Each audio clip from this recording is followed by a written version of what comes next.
Promise से ले लेते हैं just in case you conceive.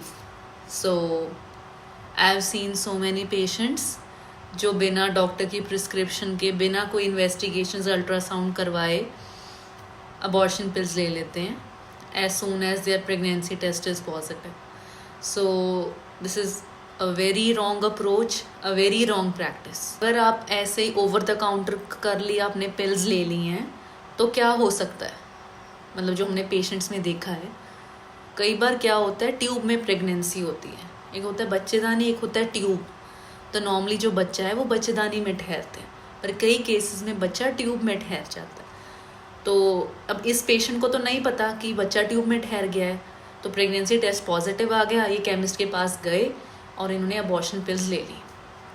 तो इसमें क्या हुआ, उनकी ट्यूब फट गई.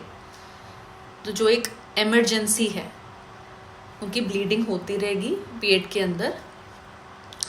तो we have seen so many patients इतनी बुरी कंडीशन में आए कि ट्यूब फट गई, सारा अंदर ब्लीडिंग हो गई, पेशेंट का बीपी पल्स बिल्कुल ख़राब है और वो पेशेंट हमारे पास आ रहा है. So that is an emergency. आपने खुद ही अपनी लाइफ डेंजर में डाल ली है.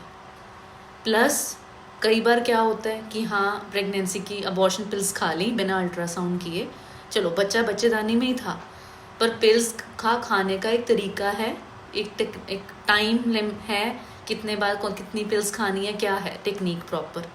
तो वैसे नहीं है सारी पिल्स इकट्ठे खा ली. तो उसमें क्या होता है, कई बार इतनी ज़्यादा पेशेंट को ब्लीड होती है, हमारे पास पेशेंट 2 ग्राम 3 ग्राम खून के साथ आए. हिसाब से इस चीज़ का दवाई मत खाएं. And stay healthy, stay safe. Thank you.